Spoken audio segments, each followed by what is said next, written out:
Welcome. As mentioned in the previous video, I wanted to talk about the topic of what I'm going to call hyperspace.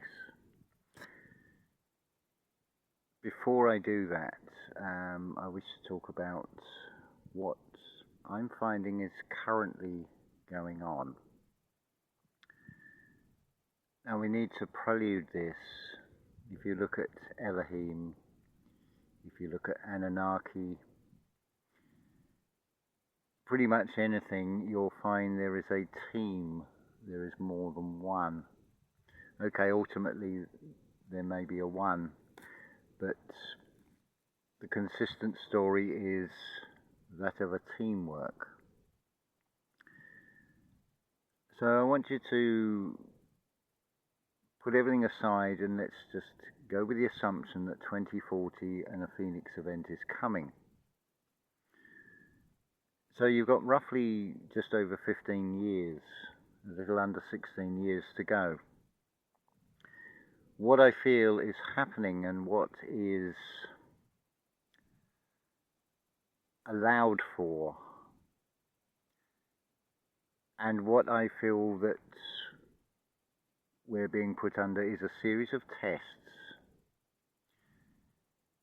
And don't be surprised if you feel like you've fallen back or things seem so terrifying. What I feel is happening here is it is like a purging. It is a refining to empower the 144,000 that will remain behind, that will be impervious and invincible, as it were, to any methodology of trying to take you out of this reality, shall we say. I'm sure you would agree, even as a co-creator, it comes with an enormous amount of responsibility, a requirement to go through an awful lot of experiences, many of which will not be pleasant, as a teaching aid as to how do we respond. But as a co-creator, the key is in that word, co-creator. That implies more than one creator, because if we take it into this physical reality as a community, also starts with co. It requires a coming together, and some ideas may be different polarities of others, and finding that common ground.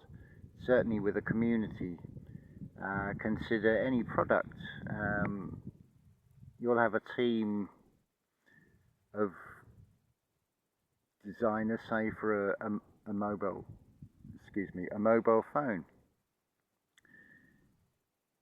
The general consensus of the ideas at the board meeting will determine what the finished product will look like.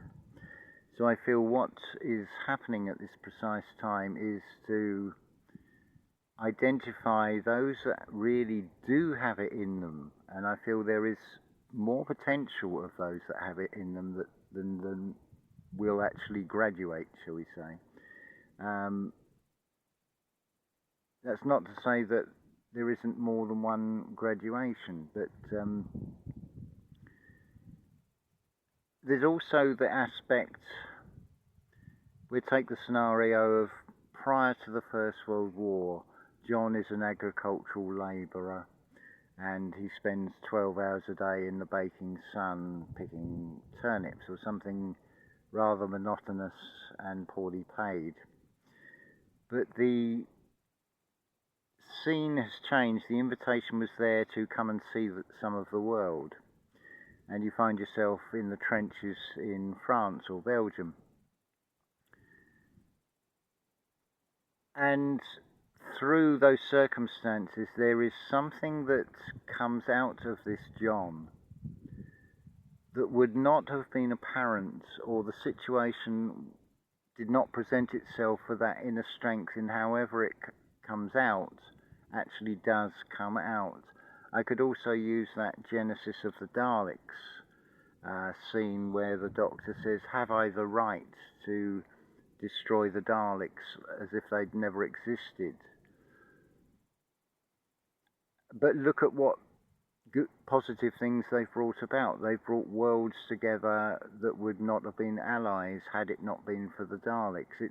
It comes down to scenes being set up to bring things out. So I know many of you struggle with identifying your purpose, your role. What I would say to that, it comes suddenly, totally unexpected. It's like a curveball, but it's a calling. It's an unquenchable push, shall we say, that you can't resist it. You feel, you discover what your role is through that process. And this is why I feel some of you are maybe struggling. You're thinking, you're seeking. There's nothing wrong with the seeking, but it's all in the divine timing of things, and the scene has not yet played out, possibly, where it has come out from within you of what your role actually is. And can we even define them in the physical sense? Just something to think about. But on to the main topic now, which is what I'm going to call hyperspace. Where did this all come from? Well, that I can use as much a testimony. There was a children's series on television between 1973 and 1979, going by the wiki article that I read on it, called The Tomorrow People. The backstory is it takes the line from a David Bowie song about the Homo Superior. And the Tomorrow People, which they prefer to be called, they refer to other humans as saps, short for Homo sapien. They have the ability to teleport, they're telepathic, and I forget the other gifts. It's like it's an evolution of humanity. They are the saviours of humanity. But they have to stay hidden because a lot of people will be in fear of these abilities. Oh, the other one is to teleport, so you can just disappear and reappear somewhere else, either a matter of a few feet. They call it jaunting in this series. They even refer to when one of these Tomorrow People sort of realise they have these gifts. They call it breaking out, which I'm sure if you follow archaics can see the parallel to break free or die trying. And it's discussed about time frames where two of them are trapped in hyperspace. So what I would say, can I point to anything in this reality as hyperspace? And I'd say, yes, I can. Now, you've all probably done this, where something has caught your eye, like seeing that 1111 on the clock, or a car registration number, or maybe a song lyric. That split second before you realise something has caught your eye, and then the realisation of what you've observed. You could see it as maybe it's your higher self is throwing in clues. But the hyperspace would be that between, if you see time in the linear sense as time frames, so what we're looking at is not the time frame, but the gap between the time frames. Another example of this would be that point between sleep and consciously waking in this reality, or going from sleep to waking or waking to sleep. It's that split second. In a blink of an eye and it's gone. But it's there. It's when you get an idea, when something pops into your mind, like where did the idea of looking at the Tomorrow People to see if there was anything to be revealed in that come from? Even this whole topic of hyperspace comes from that. It's not my idea, but where did that idea come from? That point just before it pops into the mind, and you say, aha, from the revelation of what it is that is shown to you. Is there any way we can stretch the gap between the time frames to enter into this hyperspace? And I would say yes. It is something I talked about maybe 2 years ago. It is something Jason of Archaics has given you a very good testimony of this, which I feel will benefit many of you greatly.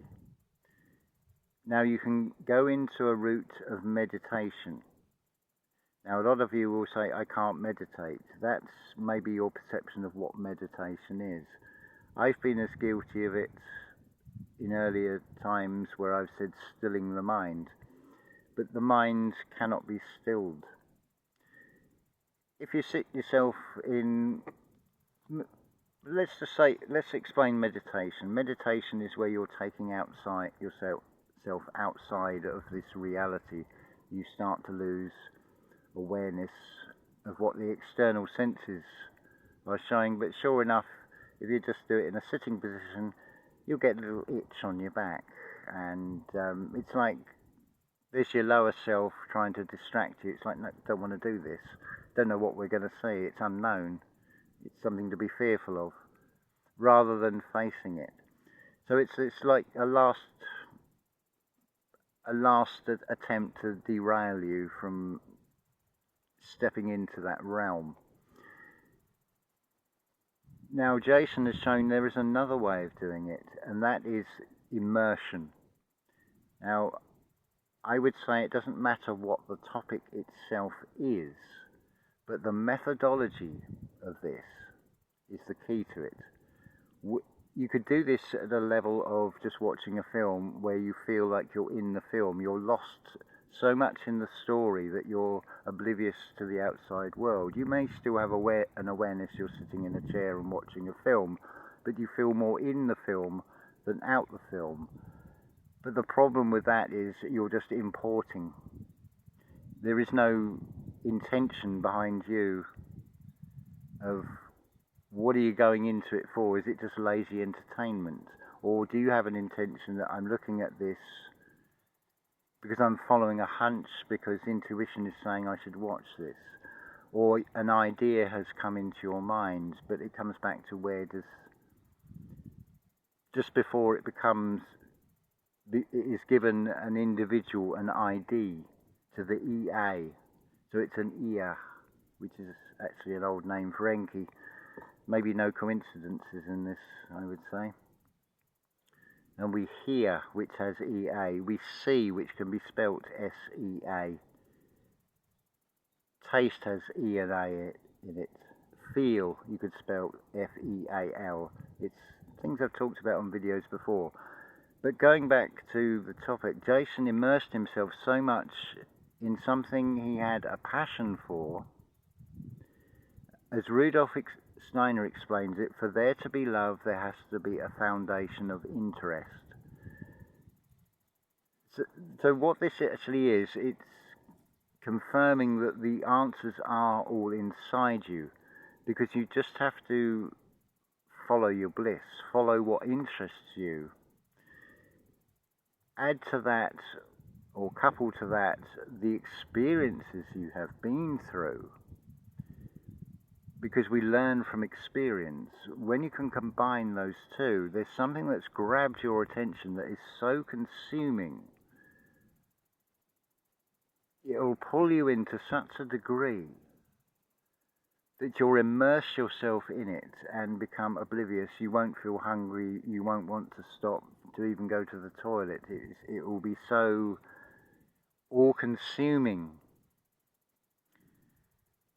So the key is to find that, because by finding that, it's opening up that gap between the time frames, because you're stepping into something that is outside of what the external senses can detect. That is what I would call hyperspace.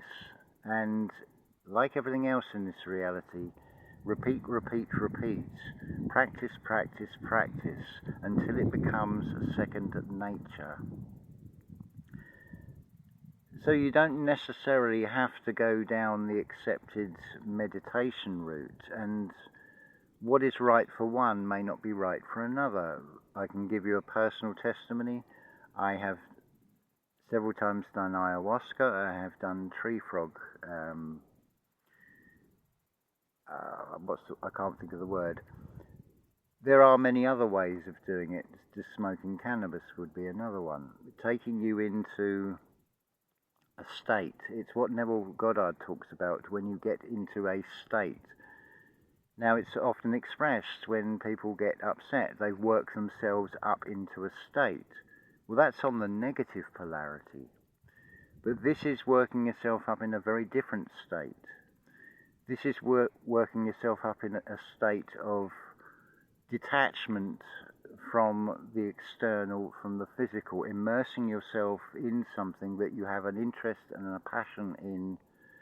And it could be anything. It could be from information in a book.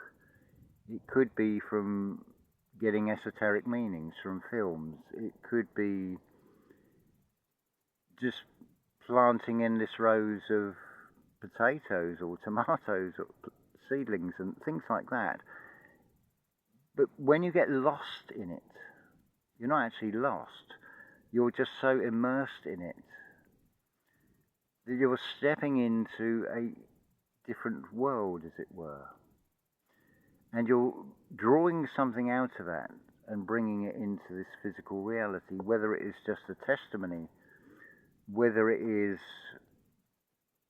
recognition of patterns, but it's still coming into this reality. It is still putting something into this field. So it's been fantastic, the last two Archaics live streams with the guests Joel and was it Elena, the lady's name? The old Crone channel, I think it is. You can look at the Archaics latest videos to find the links for that. I should have checked this first, but these things are always in the moment. It's a YouTube channel, but consider that channel has more than one meaning. It is channeling. It's essentially a good 50% of how these videos come about, but equally there's a 50% where it can be a conversation with somebody through Messenger, or an actual one-to-one physical conversation, and it might be just one word, it just clicks something, and the outcome is a video talking about all kinds of topics, really. But in this case, what I'm calling that the hyperspace, it's that split second between the linear time frames as we perceive them in this reality. But if you imagine like a film going reel to reel, because this is all real after all, you can probably hear is real, and have a play with that, and you'll see what you can get out of that. But if you consider that it's not only moving in a linear timeline sense, these time frames, it's like a shuffling pack of cards, so the scenes, the physical scene might not change, but the scenario within the scene, the dynamics of different people coming in and out of that scene, is also causing this shuffle, shuffle, shuffle that's going on. How would a human mind even be able to create a machine that could run film strips on the linear and shuffling them as well, and probably on the vertical plane shuffling as well?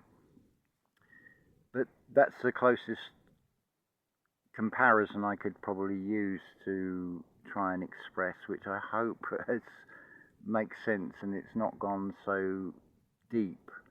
But this is something you can do for yourself, and I feel this is key. It's because we learn from experience. So if you have it, I mean, I'm sure most of you have, the experience of something catches your eye or something pops into your mind. Where did that come from? Is it all within you? Is it a part of you that would seem not to be in you, that is throwing in clues? Have you left yourself a trial, as it were? That's another way we could look at it, that your higher self has decided to go through a tick list of what it wants to experience in this time around to then take back, which may seem quite strange or bizarre from the human perspective. Why would somebody select dying on a battlefield or dying of some horrible disease painfully over a prolonged period, or end up in a coma or something like that? It's like, from a human perspective, then it seems, well, why would you want to do that? What is to be gained by that knowledge going back to wherever when it's been done countless times before? But that is from seeing it from a human perspective. I can't tell you what the reasons are, but what has just popped into my mind is consider balance. So yes, there may seem to be an outweighed number of horrible things, but if what we would say are the nicer things in this reality, why are there seemingly so few compared to what seems so awful? And I would suggest that it does balance out, because the energy that from those like good deeds compared to the not so good deeds, like taking part in a battle and conflict and things, it's very negative, very low vibration, so it's a lesser energy, whereas doing something benevolent, spreading a higher vibration, non-tangible things in particular, but acts of kindness as well. These all, and an act of kindness can be where you're not actually doing anything. You could be standing. This actually happened to me the other day.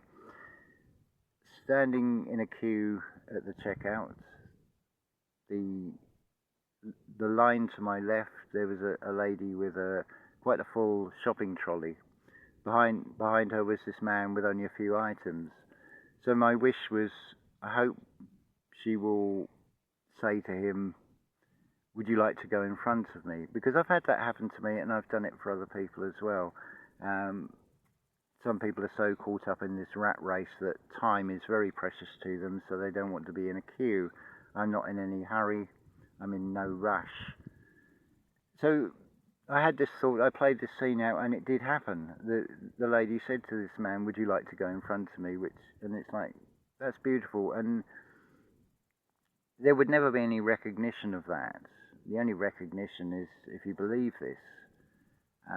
But I'm giving you a testimony, so I'd like to hope that you feel that it is genuine and authentic, not just something I've made up. And also talking from the experience of what it feels like to be standing behind someone where you may have just an apple or something that you're buying, and in front is somebody with a month's worth of shopping, which they haven't started yet putting on the conveyor belt. So it's putting yourself in other people's shoes. It's also from going through the experiences, what does it feel like to be the one waiting, when all it takes is an act of kindness of, would you like to go in front of me? We're conditioned to queue and sort of, no, I was here first, so I'm not budging, I waited longer, all this sort of thing. But there again is balance, I feel, as well. It's like weighing up, well, how much time is that going to inhibit somebody else? I've gone off on a tangent, I know. We've moved. That's the thing with hyperspace. It's interdimensional. But coming back on point, to recap, to remind, because we're reinventing ourselves. So if you're going through some particularly difficult moments, there are presentations that are being offered to you to say, have you got what it takes? Because this unpleasant feeling is going to be there. It might be expressed in a different way because you will have progressed anyway, but you're still going to be met with more and more challenges. But even as a co-creator, by definition, if we are gods in the making and we can create worlds, well, it comes down to what world do we want to create. If we cannot come to agreement between ourselves and through experience find the optimum, that's what all these tests upon us are for. They're not something that you've failed. It's because you need to honour and acknowledge in yourself you've got something really special inside you. And the soil has been fertile enough within you for that seed to start growing. So don't be surprised if you get that feeling of being targeted by supernatural or system methods. They're just purely tests that you can overcome. Let's give you another, just to end this, let's give you another analogy. I'm sure that most of you agree that if it's cold water, it will sink. If it's warmer water, it will rise to the surface. Water in its form as air, warmer air, heat rises. So what about when we internalize that? What about if we start with the place of the sun, which then has to have a fall to get to the root, which is red. So the sun is the light. The root is the hell, the fire. So in this reality, if heat rises, it's going to send that spirit, that sun energy back up, rising up, and you will resurrect. You will resurrect. I did decode that. That is also the elect, because you're voting for yourself, you're vaulting, you're giving yourself power. That's who you should vote for. Vote for yourself, because no one else can do it for you. You see? So I'm also basically giving you the mechanics of the Kundalini rising, the Christ consciousness. It's expressed as a literal story. What starts as something spiritual will always come out and replayed in the physical. If it is taken literally, it will materialize in its literal form. And think of Bible stories and such like, and they are reenacted as dramas, as films. They are played out in real life as well, more in a metaphorical sense. The cross that you carry is what you carry about, all your concerns, all your worries, the things that you don't want to let go of, so you carry your cross. So the stepping into that hyperspace, imagine what could be done if you could start squeezing the time frames up and making those gaps bigger. Because that hyperspace is a moment of stillness, a moment of calm, a moment of nothingness, that there's clarity there. I'm struggling to even find words, but something that has also come to me, beyond the sky. Imagine, as I've said before, this is what was shown to me. It's surrounded by something that looks like a sun. It's a shell. It's like a Dyson shell. Now, beyond that, the images starting to become clearer. They look like those sort of microchips on a circuit board. This is the closest I can describe them, with those multiple soldered legs that go round all four sides. Like, I don't know, there's 64 or 128, whatever the number is, but rather a lot. Something like that, but I still don't know. I can't say it's a processor, microprocessor, but it resembles. Maybe that is the processing units, and maybe that the magnetic beams that come in to what is interpreted as astrology is from these, whatever is just outside of this. But that's saying all will be revealed. It will be revealed, but consider there's a micro and a macro to everything. So 2040 Phoenix year, but what about the internal Phoenix? That's the one you really want to find, because that one is inside and on your side. That is your saving grace, you could say. The Phoenix rising is the Christ consciousness. It's just different expressions through all these labels we call words. But essentially it's the same, the one and the same thing. So hyperspace, over to you. You've got more than one method of getting into this, but the key to meditation, and I'm taking the broadest interpretation of this, the key to it, be it whether you go down the sort of accepted sort of spiritual route, or whether you go down the immersion through the intellect route, it's when you get to that state, that point where you disconnect from the physical, you're almost doing what you would do when you are in dream state, but consciously doing it. It will reveal things to you, so I invite you to, I'm going to have to reiterate Neville Goddard, test it for yourself. You've had the experience of something catching your eye. You can contemplate on that moment, that split second between it wasn't there and then it is. Because it's everything and yet it is nothing.